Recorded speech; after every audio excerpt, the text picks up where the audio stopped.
Assalamualaikum warahmatullahi wabarakatuh. Perkenalkan, nama saya Amrina Yusri dan rekan-rekan saya Arina Manasikana, Bella Pangesti, Dian Yulianti, Hanifah Safitri, Pamela Gita Pramesti, Risha Syafitra, Siska Aulia, Wayan Adi Rama, dan Yolanda Dila Sevia akan membahas mengenai review dan pemeriksaan laporan keuangan pemerintah daerah. Tujuan pembelajaran ini adalah setelah mengikuti kegiatan pembelajaran ini, para peserta akan mampu mendemonstrasikan pemahaman tentang review dan pemeriksaan laporan keuangan pemerintah daerah. Pendahuluannya, sebelum itu kita harus mengetahui apa itu audit atau pemeriksaan. Audit itu sendiri merupakan suatu proses sistematis untuk mendapatkan dan mengevaluasi bukti secara objektif yang berhubungan dengan asersi tentang tindakan-tindakan dan kejadian-kejadian ekonomi dengan tujuan untuk menentukan tingkat kesesuaian antara pernyataan tersebut dengan kriteria yang telah ditetapkan dan mengkomunikasikan hasil-hasilnya kepada pemakai yang berkepentingan. Jenis-jenis auditor berdasarkan organisasinya, yaitu berdasarkan pemberi kerja atau tempat auditor bekerja.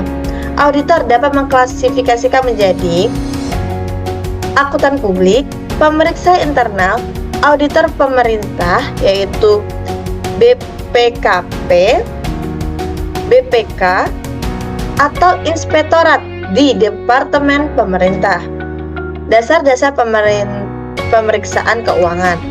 Dasar hukumnya, dasar hukum pemeriksaan keuangan antara lain meliputi Undang-Undang Nomor 17 Tahun 2003 tentang Keuangan Negara, Undang-Undang Nomor 1 Tahun 2004 tentang Pembendaharaan Negara, Undang-Undang Nomor 15 Tahun 2004 tentang Pemeriksaan Pengelolaan dan Tanggung Jawab Keuangan Negara, serta Undang-Undang Nomor 15 Tahun 2006 tentang Badan Pemeriksa Keuangan. Baik, hanya itu yang bisa saya sampaikan. Selanjutnya akan disampaikan oleh rekan saya Arina Manasikana. Kepada Arina Manasikana dipersilahkan. Baiklah teman-teman, saya Arina Manasikana. Di sini saya akan melanjutkan presentasi yang telah disampaikan oleh saudari Amrina Yusri, yaitu terkait dengan dasar-dasar pemeriksaan keuangan, di mana sebelumnya dijelaskan mengenai dasar hukum dari pemeriksaan. Sekarang saya akan melanjutkan mengenai pengertian pemeriksaan keuangan negara. Menurut Undang-Undang Nomor 15 Tahun 2004 tentang Pemeriksaan, Pengelolaan, dan Tanggung Jawab Keuangan Negara, pemeriksaan keuangan negara merupakan proses identifikasi masalah, analisis, dan evaluasi yang dilakukan secara independen, objektif, dan profesional berdasarkan standar pemeriksaan untuk menilai kebenaran, kecermatan, kredibilitas, dan keandalan informasi mengenai pengelolaan dan tanggung jawab keuangan negara. Lalu di dalam Pasal 2 Ayat 1 Undang-Undang Nomor 16 Tahun 2004, pemeriksaan keuangan negara itu meliputi pemeriksaan atas pengelolaan keuangan negara dan pemeriksaan atas tanggung jawab keuangan negara. Lalu di dalam Pasal 3 Ayat 1, pemeriksaan pengelolaan dan tanggung jawab keuangan negara yang dilakukan oleh BPK itu meliputi seluruh unsur keuangan negara sebagaimana dimaksud dalam Pasal 2 Undang-Undang Nomor 17 Tahun 2003 tentang Keuangan Negara. Lalu ada jenis-jenis pemeriksaan keuangan negara, itu ada 3. Yang pertama ada pemeriksaan keuangan, yang kedua ada pemeriksaan kinerja, dan yang terakhir ada pemeriksaan dengan tujuan tertentu. Baik, di sini saya paparkan mengenai perbedaan pemeriksaan keuangan, pemeriksaan kinerja, dan pemeriksaan dengan tujuan tertentu. Untuk tujuan dari pemeriksaan keuangan sendiri, yaitu memperoleh keyakinan memadai sehingga pemeriksa mampu memberikan opini bahwa laporan keuangan disajikan secara wajar dalam semua hal yang material atas kesesuaian atas dasar akuntansi, kecukupan pengungkapan, kepatuhan terhadap peraturan perundang-undangan, dan efektivitas atas pengendalian internal. Untuk tujuan dari pemeriksaan kinerja yaitu menilai aspek ekonomi, efisiensi, dan efektivitas serta aspek kinerja lainnya atas suatu hal pokok yang diperiksa dengan maksud untuk memberikan rekomendasi yang dapat mendorong ke arah perbaikan. Dan untuk tujuan dari PDTT di dalam bentuk kepatuhan yaitu menilai apakah hal pokok yang diperiksa sesuai dengan ketentuan peraturan perundang-undangan, lalu dalam bentuk investigatif bertujuan untuk mengungkap adanya indikasi kerugian negara atau daerah atau adanya unsur pidana. Untuk hasil pemeriksaan keuangan yaitu berdasarkan opini atas laporan keuangan. Pemeriksaan kinerja hasilnya yaitu kesimpulan dan rekomendasi atas aspek kinerja yang ingin dinilai. Untuk PDTT hasilnya yaitu kesimpulan berdasarkan tujuan pemeriksaan. Untuk ruang lingkup pemeriksaan keuangan yaitu seluruh laporan keuangan. Untuk pemeriksaan kinerja dan PDTT ruang lingkupnya yaitu lebih spesifik dari pemeriksaan keuangan. Untuk waktu pemeriksaan keuangan itu reguler atau berkala, sedangkan pemeriksaan kinerja dan PDTT itu tidak berkala. Untuk hasil pokok informasi dari pemeriksaan keuangan yaitu sudah ditentukan mengenai posisi keuangan, kinerja keuangan, arus kas, atau elemen lainnya dalam laporan keuangan. Untuk pemeriksaan kinerja dan PDTT perlu ditentukan sesuai dengan lingkup pemeriksaan tersebut. Untuk kriteria dari pemeriksaan keuangan yaitu kerangka laporan keuangan sesuai dengan SAP atau SAK dan peraturan perundang-undangan. Untuk pemeriksaan kinerja yaitu peraturan perundang-undangan, best praktik, dan lain-lain. Untuk PDTT yaitu peraturan perundang-undangan. Dan yang terakhir, rekomendasi pemeriksaan keuangan dan PDTT itu tidak wajib, sedangkan pemeriksaan kinerja itu wajib. Untuk ruang lingkup pemeriksaan keuangan negara di dalam SPKN tahun 2017 yaitu lingkup pemeriksaan keuangan negara, pemeriksaan atas pengelolaan dan tanggung jawab keuangan negara. Untuk pengelolaan sendiri itu meliputi seluruh kegiatan perencanaan, pelaksanaan, pengawasan, dan pertanggungjawaban.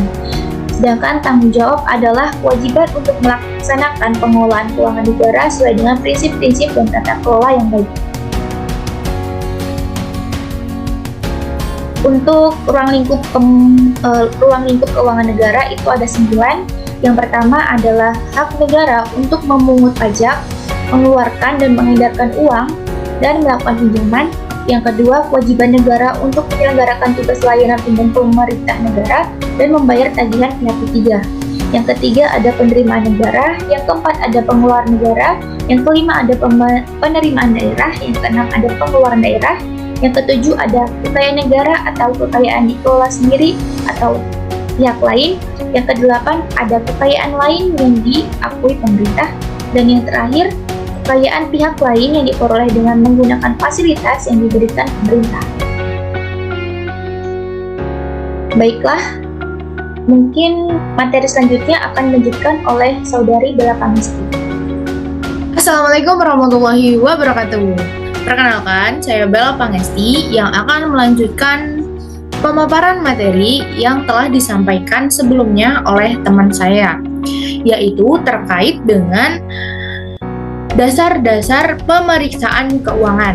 Jadi, dasar-dasar pemeriksaan keuangan itu ada 7. Nah, yang 5-nya tadi telah disampaikan oleh rekan saya. Dan yang selanjutnya yaitu dasar-dasar keuangan yang selanjutnya yaitu nomor 6, yaitu mengenai kewenangan pemeriksaan BPK.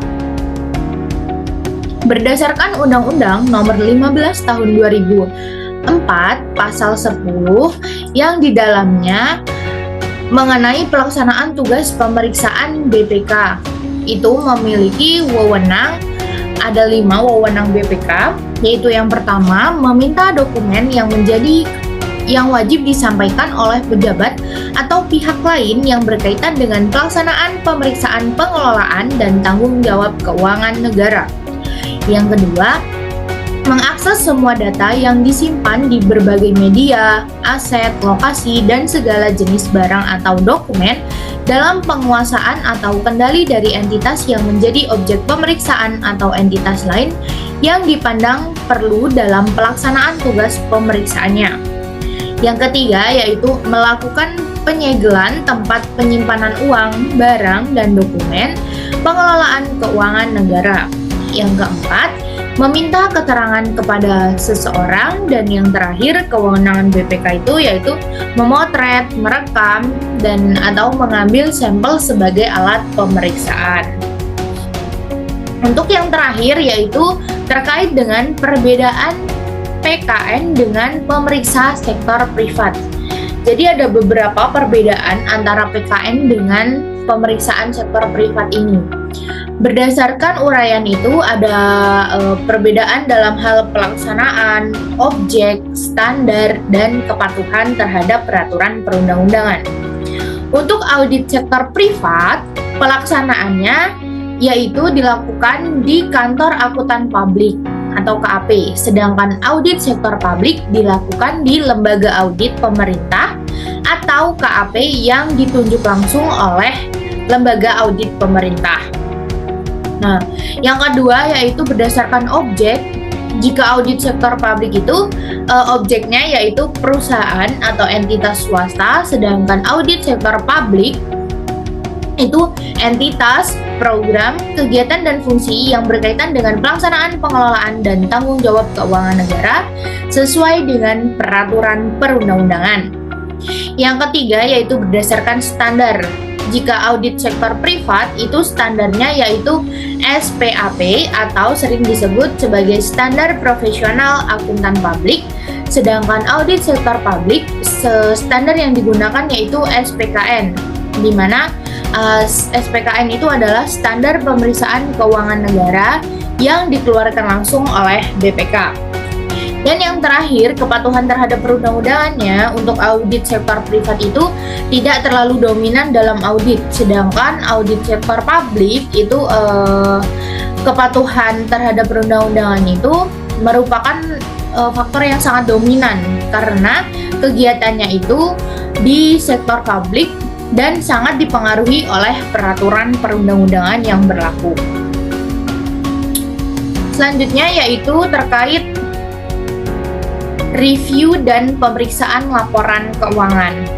Nah, yang pertama, tujuan dari review itu adalah untuk memberikan keyakinan bahwa laporan keuangan itu telah disusun berdasarkan SPI yang memadai dan disajikan telah sesuai dengan standar akuntansi pemerintah. Oleh karena review itu tidak menyangkut pengujian atas validitas substansi bukti atau dokumen sumber seperti perjanjian kontrak, pengadaan barang atau jasa, bukti pembayaran atau kwitansi, serta berita acara fisik atau pengadaan barang atau jasa dan prosedur lainnya yang biasanya dilaksanakan dalam sebuah pemeriksaan. Jadi review itu tidak mencangkup suatu pengujian gitu teman-teman. Yang kedua yaitu perbedaan review dan pemeriksaan. Jadi review dan pemeriksaan itu ada perbedaannya. Mari kita lihat. Nah, bedanya tuh jika review itu tidak mencangkup pengujian yang sudah saya sebutkan tadi terhadap SPI, catatan akuntansi, dan pengujian atas respon terhadap permintaan keterangan melalui perolehan bukti serta prosedur lainnya seperti yang dilaksanakan dalam suatu pemeriksaan. Nah, sebagai contoh, dalam hal pengadaan barang modal yang nilainya itu material, proses review itu hanya meyakinkan bahwa pengadaan barang itu telah dicatat di aset tetap. Tetapi sedangkan dalam pemeriksaan itu harus dilakukan pengujian. Jadi kalau misalnya di review itu dia tuh hanya meyakinkan bahwa barang itu telah dicatat. Sedangkan kalau pemeriksaan itu kita itu harus ada harus ada pengujian apakah benar-benar barang itu telah dicatat atau belum. Itu. Lalu perbedaan yang selanjutnya antara review dan pemeriksaan itu adalah pada pelaksanaan aktivitas. Nah, jika review itu dilakukan secara internal oleh auditor pada aparat pengawas intern pemerintah atau disebut dengan APIP. Jadi review itu dilakukan oleh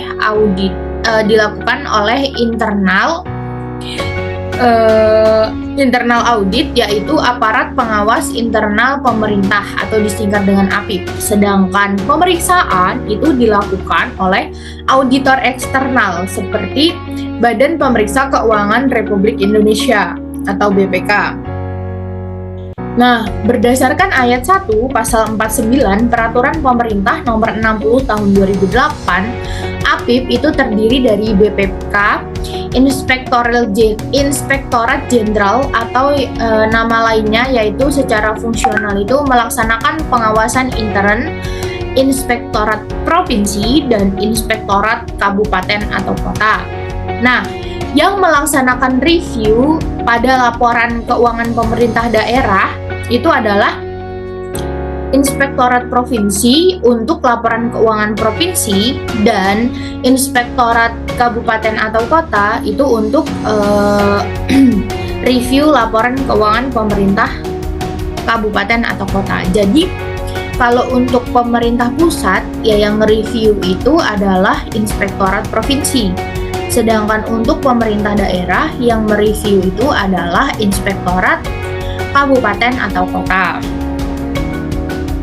Yang ketiga yaitu terkait dengan tujuan dari pemeriksaan keuangan. Nah, tujuan dari pemeriksaan keuangan itu untuk memberikan keyakinan yang memadai apakah sebuah laporan itu telah disajikan secara wajar dan sudah material gitu sesuai dengan prinsip akuntansi yang berlaku umum di Indonesia atau basis akuntansi komprehensif selain prinsip akuntansi yang berlaku umum di Indonesia. Baik teman-teman, mungkin itu saja yang bisa saya sampaikan, akan dilanjutkan oleh rekan saya. Terima kasih. Baik, saya akan menjelaskan materi selanjutnya yaitu mengenai standar pemeriksaan keuangan.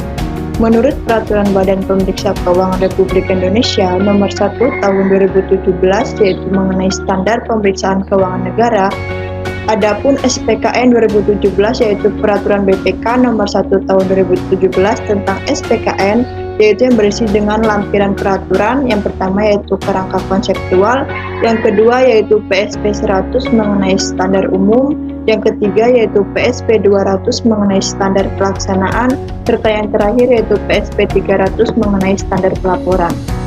Adapun pengguna dari SPKN sendiri, menurut pasal 4, SPKN berlaku untuk semua pemeriksaan yang dilaksanakan terhadap entitas, program, kegiatan, serta fungsi yang berkaitan dengan pelaksanaan, pengelolaan, dan tanggung jawab keuangan negara yang memiliki tingkat keyakinan yang memadai.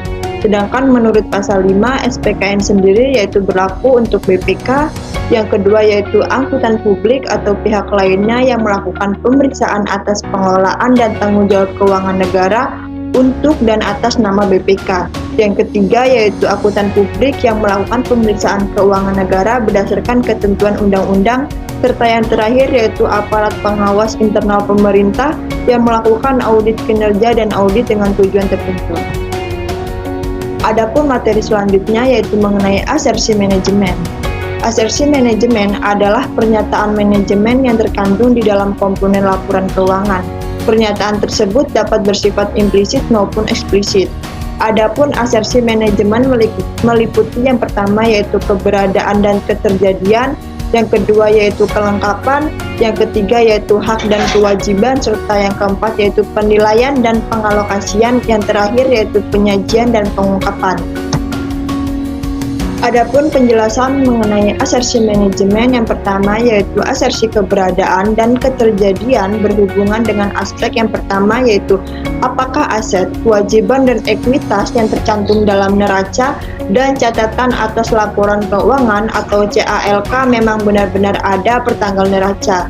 Yang kedua yaitu apakah pendapatan serta belanja yang dilaporkan dalam laporan realisasi anggaran atau LRA dan CALK memang benar-benar telah terjadi selama periode pelaporan, serta yang terakhir yaitu apakah transaksi operasional, investasi, pembiayaan, dan transaksi non-anggaran yang mempengaruhi kas yang dilaporkan dalam laporan arus kas, C dan CALK memang benar-benar terjadi selama periode pelaporan.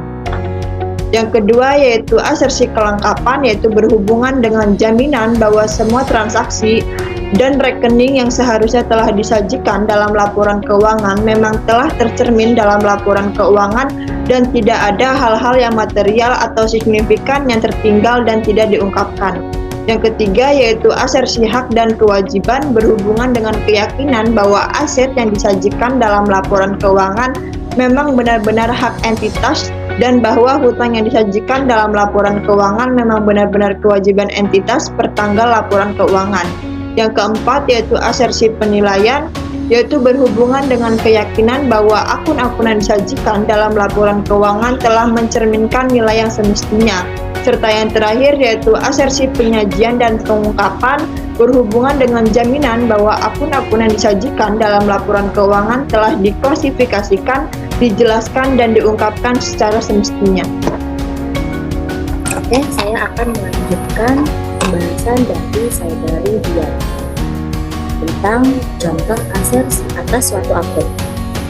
Neraca Kabupaten AAA tanggal 31 Desember 2011 mencantumkan rekening kas sebesar 99.800.765.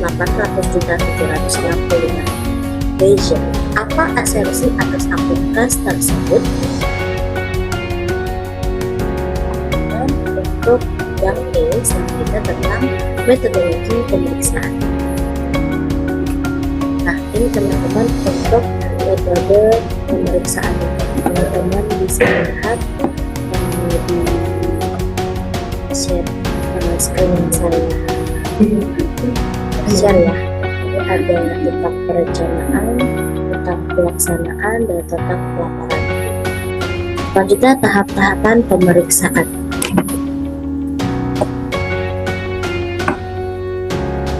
Yang pertama tentang pemahaman tujuan pemeriksaan dan harapan penugasan, dilakukan untuk mengetahui hasil akhir dan sasaran pemeriksaan yang diharapkan pemberi tugas serta mengetahui kriteria pengukuran kinerja penugasan.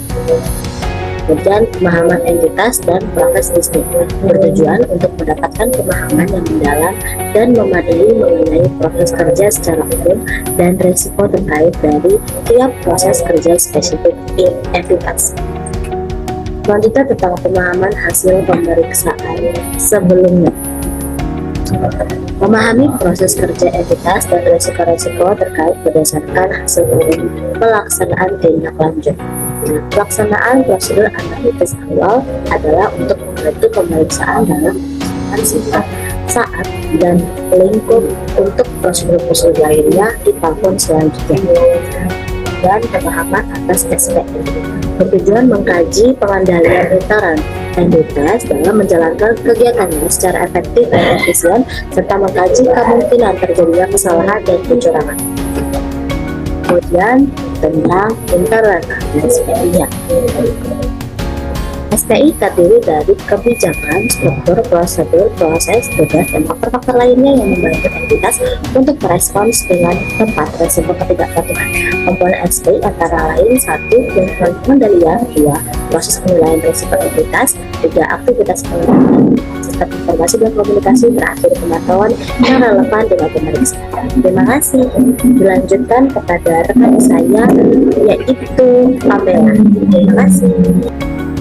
Baik, nama saya Pamela Gita Pramesti. Saya akan melanjutkan presentasi selanjutnya. Selanjutnya adalah identifikasi dan penilaian risiko awal. Bertujuan untuk melakukan pengkajian atas penilaian risiko-risiko pemeriksaan agar dapat disusun prosedur pemeriksaan yang fokus pada area berisiko tinggi. Lalu ada penetapan batas materialitas awal. Adalah nilai maksimum yang menjadi batas pemeriksa untuk meyakini bahwa semua salah saji yang di atas nilai tersebut dianggap material. Selanjutnya ada penentuan metode uji petik. Uji petik adalah pemilihan beberapa unsur dalam suatu populasi sebagai dasar untuk mengambil kesimpulan atas keseluruhan populasi. Selanjutnya ada strategi dan rencana pemeriksaan. Strategi pemeriksaan yang berisi hal-hal yang akan dilakukan selama pemeriksaan, dan rencana pemeriksaan yang merumuskan bagaimana cara melakukan pemeriksaan. Strategi dan rencana pemeriksaan harus didokumentasikan secara tertulis dan diperbarui sepanjang proses pemeriksaan. Sebagai hasil akhir dari tahap perencanaan pemeriksaan, menyusun laporan hasil perencanaan pemeriksaan atau LHPP, P2, dan program kerja perorangan atau PKP. Lalu selanjutnya ada pelaksanaan pemeriksaan. Di sini ada pelaksanaan pengujian pengendalian internal. Pengujian terhadap SPI meliputi pengujian yang dilakukan pemeriksa terhadap efektivitas desain dan implementasi SPI. Selanjutnya ada penyesuaian tingkat risiko dan tingkat materialitas setelah pengujian pengendalian. Pemeriksa harus mengevaluasi kembali tingkat risiko yang ditetapkan dengan mempertimbangkan hasil dari penguji pengendalian. Lalu ada penyesuaian prosedur pengujian. Penyesuaian prosedur pengujian dilakukan dengan mempertimbangkan hasil pengujian pengendalian. Lalu ada pelaksanaan pengujian substantif, adalah suatu prosedur audit yang dirancang untuk mendeteksi kesalahan penyajian material pada tingkat asersi. Selanjutnya ada evaluasi terhadap pelaksanaan pengujian substantif. Mereview pelaksanaan pengujian substantif sebelumnya. Selanjutnya ada pelaksanaan prosedur tambahan jika diperlukan.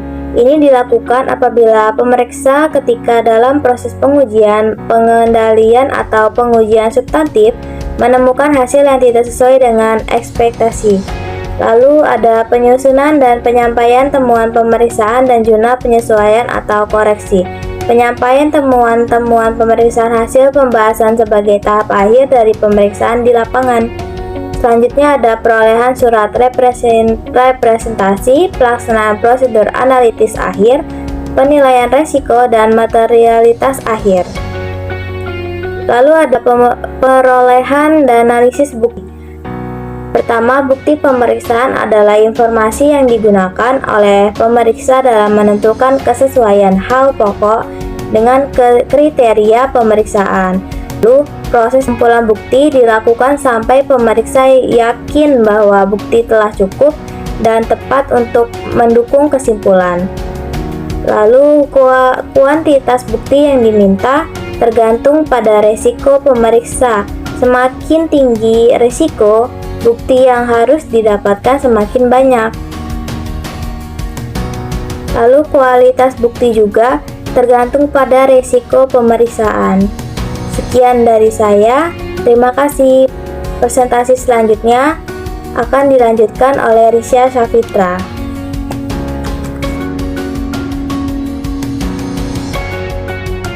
Bukti pemeriksaan. Bukti pemeriksaan adalah informasi yang digunakan oleh pemeriksa dalam menentukan kesesuaian hal pokok dengan kriteria. Pertimbangan atas bukti terbagi menjadi dua, yaitu yang pertama kecukupan bukti, terdiri dari ukuran kuantitas, dan yang kedua ada ketepatan bukti, terdiri dari ukuran kualitas, relevan, valid, dan andal. Bukti pemeriksaan itu buktinya harus cukup dan tepat. Arti cukup adalah ukuran kuantitas bukti pemeriksaan yang dipengaruhi oleh penilaian pemeriksa atas resiko pemeriksaan dan kualitas bukti pemeriksaan. Dan artinya tepat adalah ukuran kualitas bukti pemeriksaan, yaitu relevan, valid, dan andal untuk mendukung hasil pemeriksaan. Bukti pemeriksaan, bentuk bukti pemeriksaan itu bermacam-macam. seperti catatan transaksi elektronik atau fisik, komunikasi tertulis atau elektronis dengan pihak di luar entitas yang diperiksa, hasil observasi pemeriksa, maupun keterangan lisan atau tertulis dari pihak yang diperiksa. Bukti yang diperoleh dari pihak ketiga itu lebih valid, dan metode yang digunakan dalam pemerolehan bukti bisa termasuk inspeksi, observasi, permintaan keterangan, konfirmasi, rekalkulasi, prosedur analitis, dan atau teknik lainnya. Dan ada juga Q&A. Metode pengumpulan bukti pemeriksaan. Yang pertama ada pengamatan, yang kedua ada inspeksi, yang ketiga ada permintaan keterangan, yang keempat ada konfirmasi ekstern, yang kelima ada performance, yang keenam perhitungan ulang, yang ketujuh pengujian substantif, yang kedelapan uji pengendalian, dan yang terakhir ada prosedur analitis.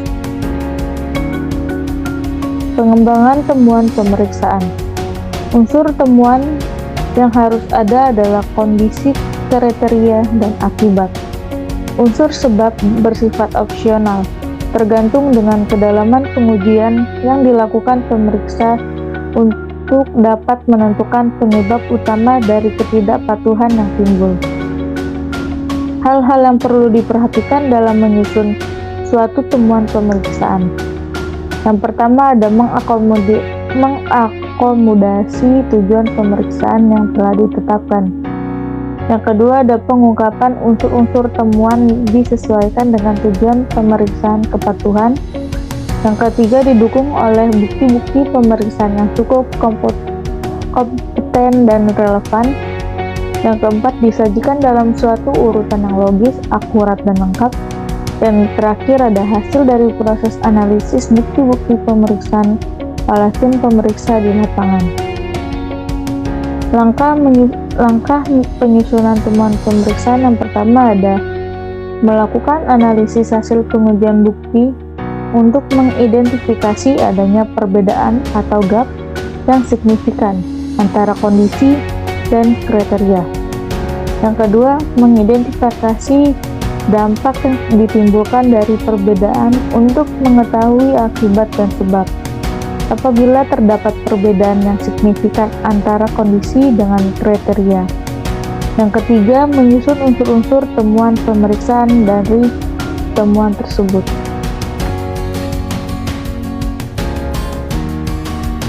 Perkenalkan, nama saya Siska Aulia. Di sini saya akan melanjutkan materi dari mata kuliah Akuntansi Sektor Publik. Materi selanjutnya yaitu tentang pemerolehan tanggapan atas temuan pemeriksaan. Di dalam pemerolehan tanggapan atas temuan pemeriksaan terdiri dari yang pertama, yaitu adanya penyusunan konsep temuan pemeriksaan, yang kedua penyampaian konsep temuan pemeriksaan, yang ketiga pemerolehan komentar atau tanggapan dari pimpinan entitas, dan yang terakhir atau yang keempat yaitu adanya himpunan temuan pemeriksaan. Dari pemerolehan ini, mereka saling berkaitan antara satu dengan yang lainnya. Selanjutnya yaitu pelaporan pemeriksaan.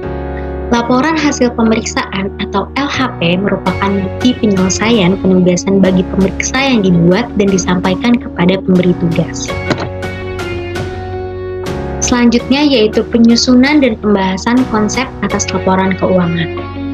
Nah, atas penyusunan tersebut bertujuan untuk menuangkan secara tertulis seluruh hasil pemeriksaan untuk menjawab tujuan pemeriksaan yang telah ditetapkan. Penyusunan konsep akhir dan penyampaian laporan hasil pemeriksaan atas laporan keuangan bertujuan menyelesaikan konsep LHP yang telah mendapat tanggapan akhir dari entitas menjadi suatu laporan sebagai bukti penyelesaian penugasan bagi pemeriksa. Selanjutnya yaitu terdapat fungsi dari laporan hasil pemeriksaan dan juga langkah pelaporannya. Fungsi dari LHP terdiri dari yang pertama yaitu mengkomunikasikan hasil pemeriksaan, yang kedua menghindari kesalahpahaman hasil pemeriksaan, yang ketiga bahan untuk melakukan tindakan perbaikan oleh pihak yang bertanggung jawab, dan yang terakhir yaitu memudahkan pemantauan tindak lanjut. Selanjutnya yaitu langkah pelaporan. Di dalam langkah pelaporan terdiri dari penyusunan laporan hasil pemeriksaan dan juga tindak lanjut dari pemeriksaan. Selanjutnya yaitu prinsip laporan yang baik. Yang pertama yaitu tepat waktu. Maksudnya adalah bermanfaat maksimal, atau laporan hasil pemeriksaan yang dibuat hati-hati tapi terlambat disampaikan, nilainya kurang bagi pengguna dari laporan hasil pemeriksaan. Yang kedua yaitu lengkap. Maksudnya adalah memuat semua informasi dan bukti untuk memenuhi tujuan audit. Selanjutnya yaitu akurat. Informasi didukung bukti yang cukup dan tepat sehingga laporan hasil pemeriksaan kredibel dan dapat diandalkan. Yang keempat yaitu objektif. Laporan hasil pemeriksaan disajikan secara seimbang, tidak memihak dan sesuai fakta lapangan. Selanjutnya yaitu meyakinkan. Laporan hasil pemeriksaan menyajikan hubungan logis antara tujuan, kriteria, temuan, kesimpulan, dan juga rekomendasi, jika ada. Selanjutnya yaitu jelas. Laporan hasil pemeriksaan maksudnya adalah untuk mudah dibaca dan dipahami. Yang terakhir yaitu ringkas. Dalam laporan hasil pemeriksaan hanya memuat informasi yang relevan dengan tujuan pemeriksaan. Jadi, tidak memuat hal lain, hanya memuat tentang informasi-informasi yang relevan dengan tujuan pemeriksaan tersebut. Selanjutnya yaitu pelaporan hasil pemeriksaan keuangan. Nah, di dalam laporan pemeriksaan keuangan ini terdiri dari sistematika laporan hasil pemeriksaan. Laporan hasil pemeriksaan berisi opini laporan keuangan, lembar opin, gambaran umum, dan juga laporan keuangan audit. Selanjutnya, laporan hasil pemeriksaan SPI ditambah dengan kepatuhan terdiri dari resum LHP, temuan-temuan SPI dan kepatuhan, dan ikhtisar pemantauan TLHP sebelumnya. Selanjutnya yaitu laporan lain sesuai harapan penugasan terdiri dari contoh LHR transparansi fiskal, LHR kemandirian fiskal, dan yang terakhir yaitu pelaporan terkait aspek kinerja tertentu. Yang terakhir yaitu laporan hasil pemeriksaan keuangan. Terdiri dari yang pertama adanya hasil pemeriksaan yang memuat opini BPK atas kewajaran laporan keuangan entitas. Yang kedua adanya gambaran umum pemeriksaan, dan yang ketiga yaitu adanya laporan keuangan entitas yang telah diperiksa. Yang terdiri dari yang pertama yaitu surat pernyataan tanggung jawab yang ditandatangani oleh pimpinan entitas disertai dengan tempat dan tanggal. Dan yang terakhir yaitu adanya pada bagian akhir masing-masing komponen laporan keuangan audit harus ditandatangani oleh pimpinan entitas. Sekian penyampaian materi dari saya, dan materi selanjutnya akan dilanjutkan kepada pemateri selanjutnya. Baiklah, pembahasan selanjutnya yaitu mengenai opini atas kewajaran laporan keuangan. Di mana opini atas kewajaran laporan keuangan ini terbagi menjadi 4. Yang pertama yaitu WTP atau wajar tanpa pengecualian. Yang kedua yaitu wajar dengan pengecualian. Yang ketiga yaitu tidak wajar, dan yang keempat adalah pernyataan menolak memberikan pendapat atau disclaimer opinion. Kita akan membahas lebih lanjut mengenai opini-opini yang telah saya sebutkan sebelumnya. Di mana opini yang pertama itu adalah WTP, yaitu wajar tanpa pengecualian.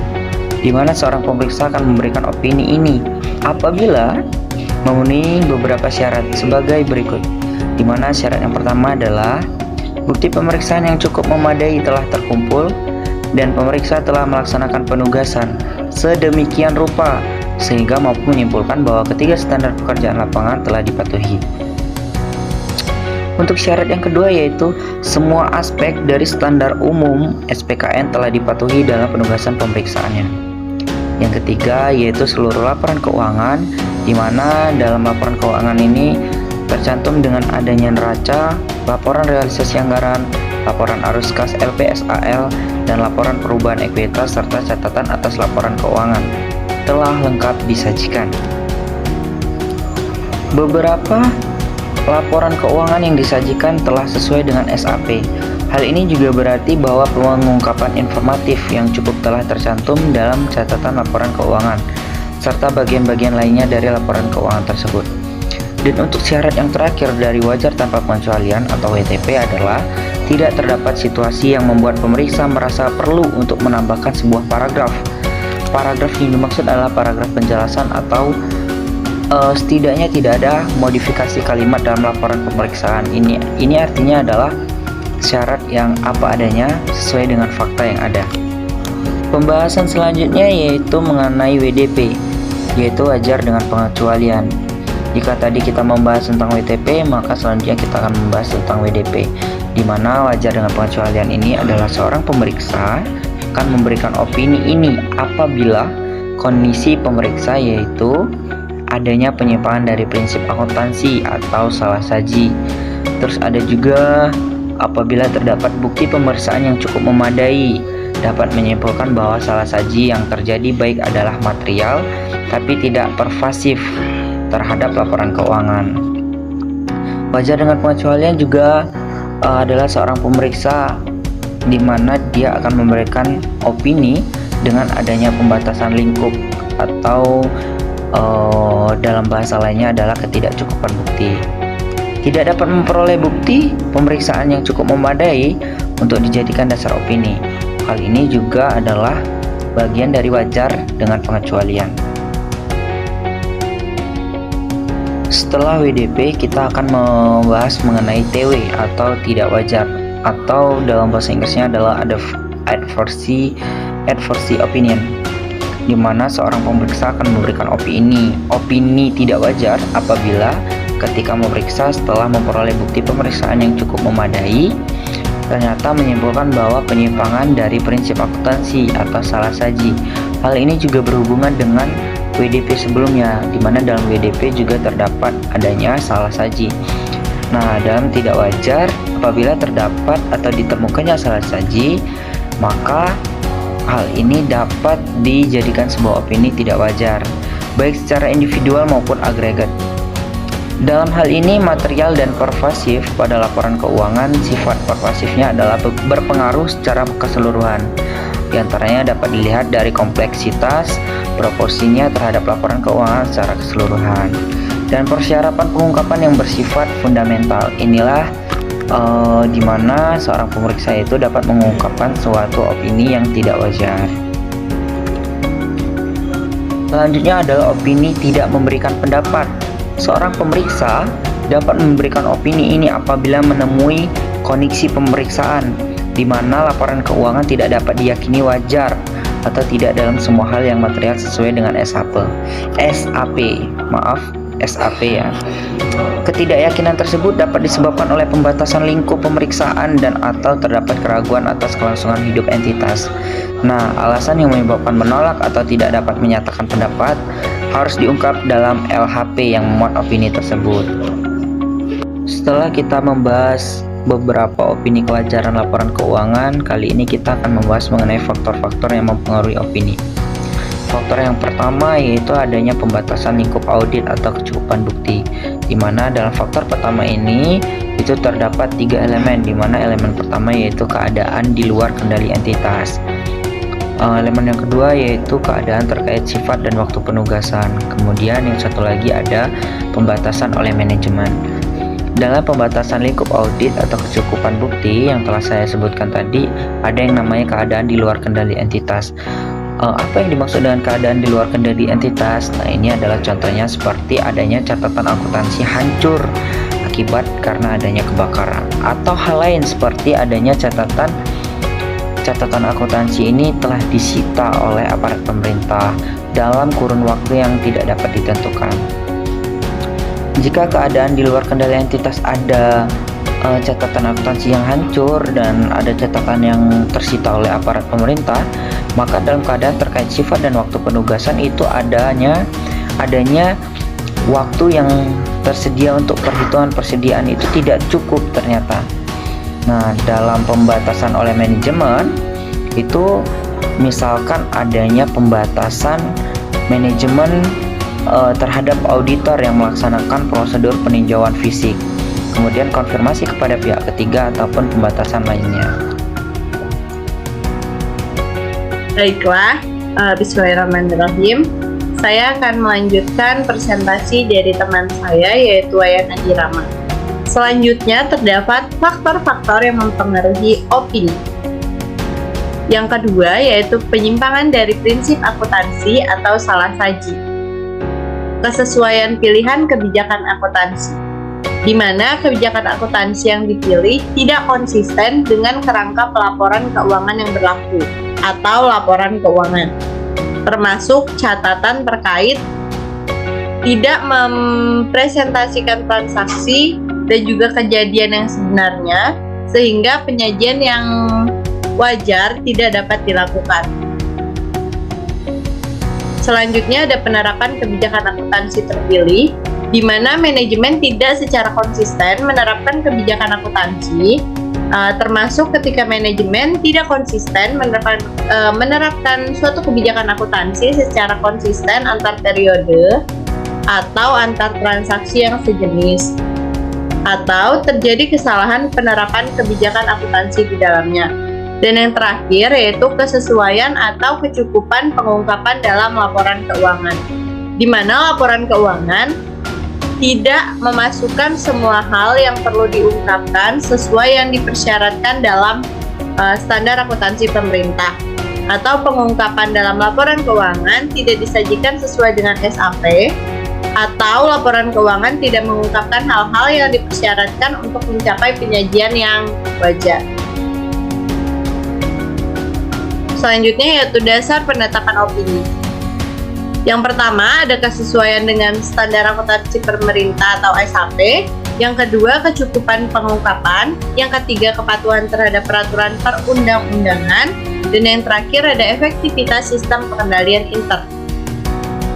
Nah, hubungan standar akuntansi pemerintah, sistem, laporan keuangan, dan juga opini audit. Yang pertama SAP. SAP ini berhubungan dengan sistem akuntansi pemerintahan, dan sistem akuntansi pemerintahan berhubungan dengan laporan keuangan pemerintah, sehingga akan menghasilkan audit laporan keuangan, di mana sistem akuntansi dikembangkan berdasarkan SAP. Laporan keuangan pemerintah dihasilkan melalui sistem akuntansi pemerintah, dan BPK melakukan audit atas laporan keuangan dan juga memberikan opini audit. Kriteria pemberian opini laporan keuangan oleh BPK itu ada terkait dengan kesesuaian dengan SAP, yang kedua kecukupan pengungkapan, yang ketiga ada kepatuhan terhadap peraturan perundang-undangan, dan yang terakhir ada efektivitas sistem pengendalian internal.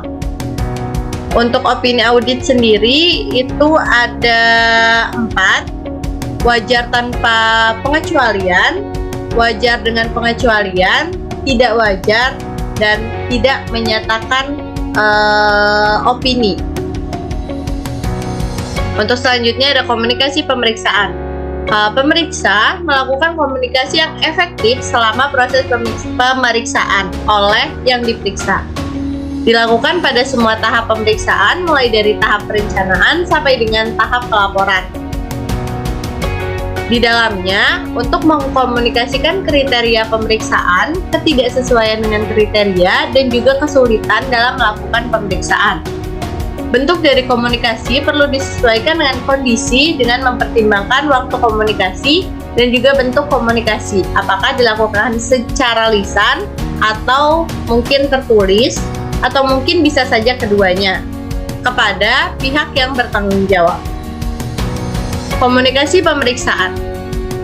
Hal ini mengkomunikasikan hal-hal yang dapat membantu dalam mencapai saling pengertian atau saling berkesinambungan dalam proses pemeriksaan dan juga kegiatan pihak yang bertanggung jawab.